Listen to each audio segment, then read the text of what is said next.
Excellent. 3 hours is quite a while.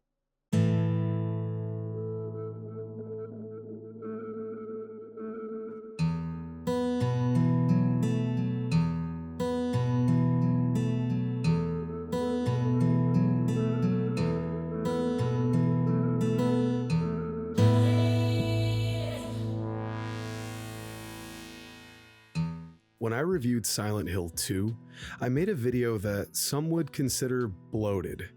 Looking back, if I could review it all over again, it should have been more. It's just, when I was a kid, when my brain's circuitry was being wired and the tracks were being laid, I spent a lot of time with the PlayStation 1 and the PS2. I have a great love and affinity for this era in gaming, and to this day, dithering takes me to a comfortable place. Tenchu, Resident Evil, Metal Gear Solid, Twisted Metal, and Medieval come to mind. But there's something about the Silent Hill games that continue to call to me years later. And how ironic. As the years passed and technology grew, horror games benefited from a change in perspective. Many great first-person games either added scary elements or were deliberately focused on terror from this perspective. One of my all-time favorites is Condemned: Criminal Origins. If you watched my review, you already know why, but putting aside everything else, the first-person combat was surprisingly well thought out and very fun to play. So, what happens if we smush together elements from Silent Hill, Kingsfield, Condemned, and roll them up into a big Feudal Japan pizza pocket? Hey, you guessed it. Labyrinth of the Demon King.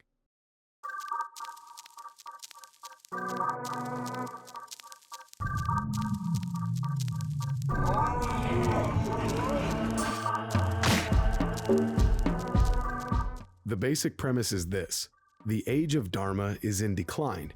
Heretical behavior, corruption, and division lead to a crumbling society. War, hunger, and disease are spreading. Literal demons walk the earth. You play as a Japanese infantryman and Ashigaru.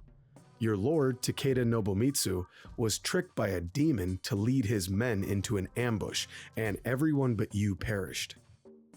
Your lord gave his life for you to survive. To avenge Takeda, you set off into the labyrinth to find this demon and avenge your lord. There are 4 towers, 3 of which are commanded by a warden. You need to defeat a warden and shoulder their burden. The final tower, that of the Demon King, will open thereafter. The first tower, at least for the demo, is the Tower of Repetition. And that's about it for now, as far as exposition goes.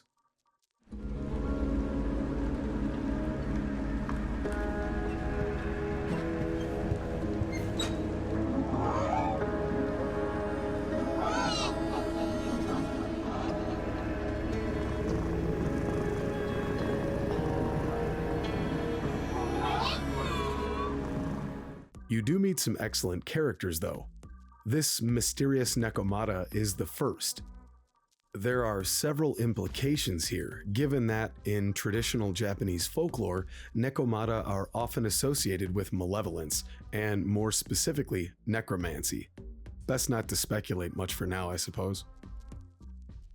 You meet other characters as well, but you'll certainly notice that something is wrong. Throughout the demo, you'll see several bits of religious symbolism in disarray, as well as the corruption of traditions. There's even a nemesis-type character that manifests after you deface a certain shrine, but I really don't want to show that. I want you to see this fucking thing for yourself. I have so many questions, and I desperately want to play through the full game to see the remainder of the tale unfold. I really hope it can live up to the premise because looking at this sickly world had my imagination churning. Is this the sickness and evil corrupting what's left of the country, or is it something more otherworldly? Speaking of otherworld, we need to talk about the visuals like right now.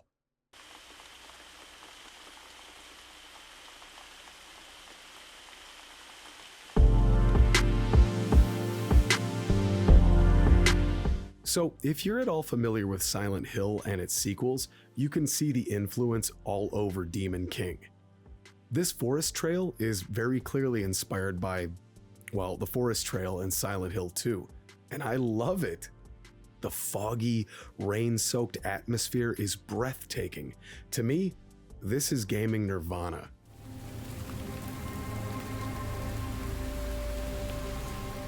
And you may have noticed something. Regardless of what you set your resolution to, the game will run in 4:3, preserving the genuine PS1 feel. The cutscenes have a deliberate, compressed, low-res grain all over them, and I cannot get enough of it. And yes, we have a first-person model, giving you a good look at your armor. In the menu, you can look at your armor, leading me to believe that at some point we'll be able to upgrade or change this stuff out. Excellent. Either way, Demon King is a freaking vibe, and the sickly sallow of the environment reminded me quite a bit of the rusting, dilapidated otherworld in Silent Hill, only within feudal Japan. This is a very good thing. The item inventory is also highly reminiscent of a PS1 menu, and the map is essentially straight out of Silent Hill. But it's not just Silent Hill that gets a tip of the cap. There are several area loading screens that scream Resident Evil, which, you know when you see your picture after the roller coaster? Yeah, that was my face. The creature designs are phenomenal as well. Seeing the various inhabitants of this once prosperous society, warped and monstrous, scrounging in tattered clothes, fighting and killing each other in their crumbling castle. Oh, and you can get a spontaneous decap in the middle of combat like Butcher's Creek. And, like Butcher's Creek, the combat in Labyrinth of the Demon King definitely took some cues from Condemned Criminal Origins. This is also a good thing.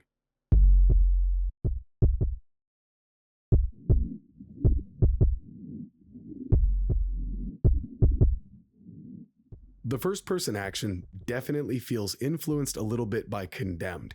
Enemies will run past you to find a spot for an ambush, and they'll pop around corners and pump fake attacks during a brawl like the Influenced. You can also kick during combat to stun foes like Ethan Thomas, and it feels great. But I don't mean to reduce Demon King to a simple comparison. First of all, anytime I make a Condemned reference in regards to a first-person game, it's a massive compliment. Secondly, Demon King absolutely has its own thing going. You have a light attack, a heavy attack, and as I mentioned, the mighty foot of Duke Ethan Thomas Nukem. If an enemy parries your attack, throw a kick at them or use a heavy swing to break their guard. This applies to you too, so be careful when you block. You can also dodge with space, which is super satisfying when it's timed right. You have to manage stamina during combat too. It depletes quickly and replenishes slowly, so you really need to be aware of each attack. The first dodge is free, but subsequent dodge rolls cost stamina. Combat in Demon King is no joke, and the first handful of enemies whooped me pretty good, I have to admit, but it's very intuitive, and I really started to get into quite a flow state near the end of the demo. In a nice touch, the demo gives you a training room to play around in if you want some practice. You also get talismans. Tap T, and you can cast one of several spells. In the demo, you get one to knock back a charging opponent, to calm them down momentarily, or to mend your wounds. They're in limited supply, so use them wisely.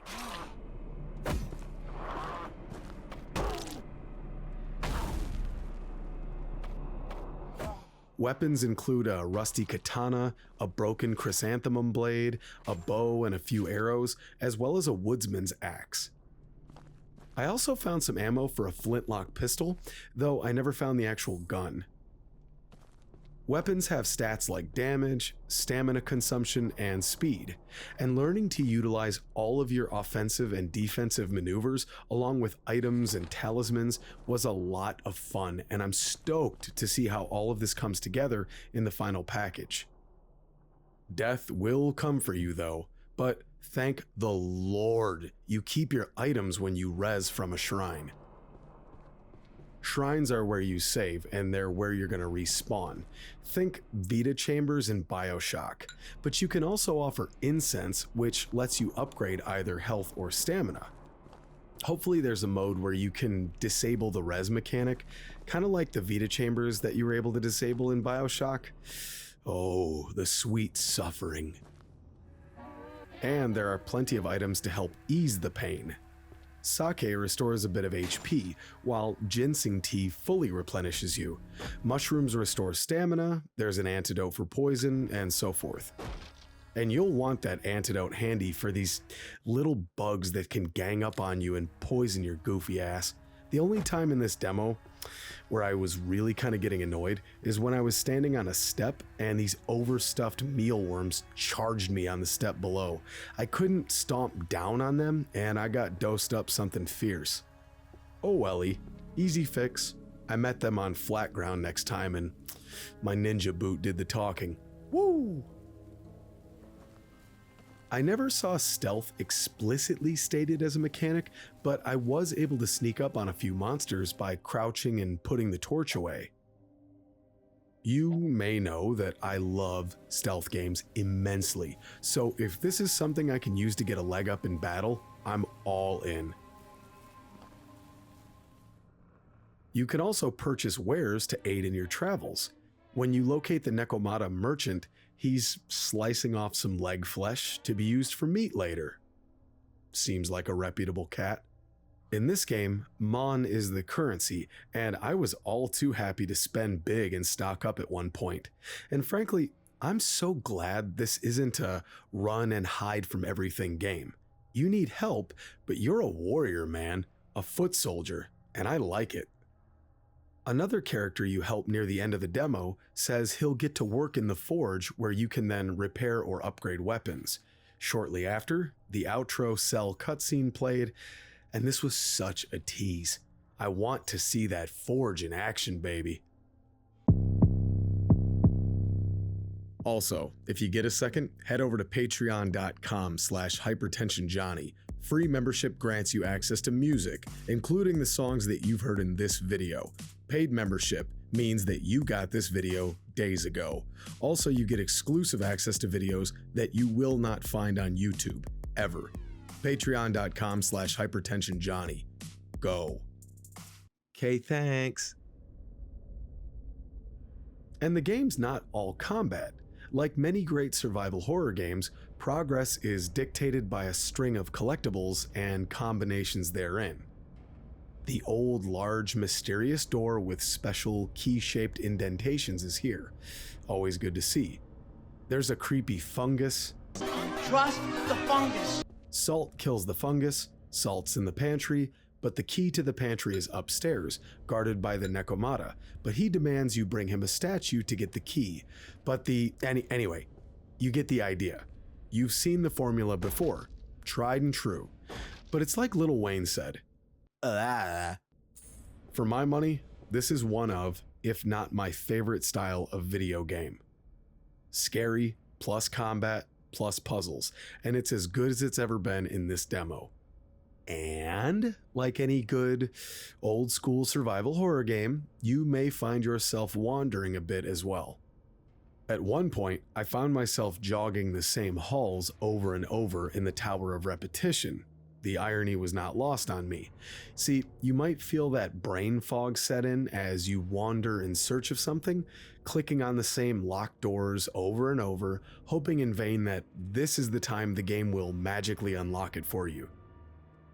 Then you'll find what you were looking for, Curse yourself for being bereft of the power of observation, and you can go from there. Just be a tad patient, and you'll be fine.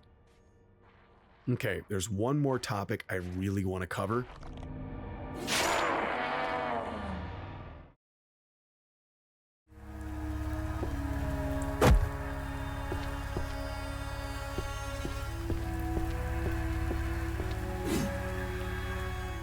I can't emphasize this point enough, so I'll say it once and then let you go find out for yourself. The soundtrack in this demo is absolutely phenomenal. It's very much inspired by Akira Yamaoka's work for Silent Hill, but this is a high compliment from me.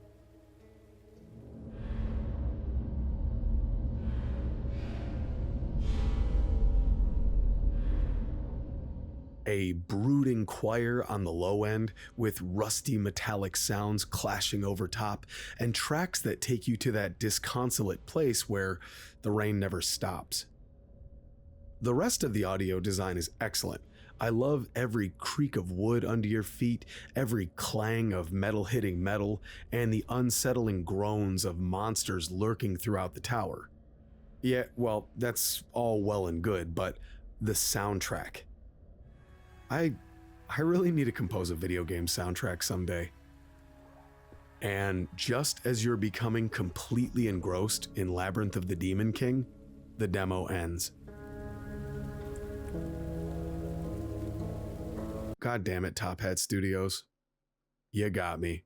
See you in May.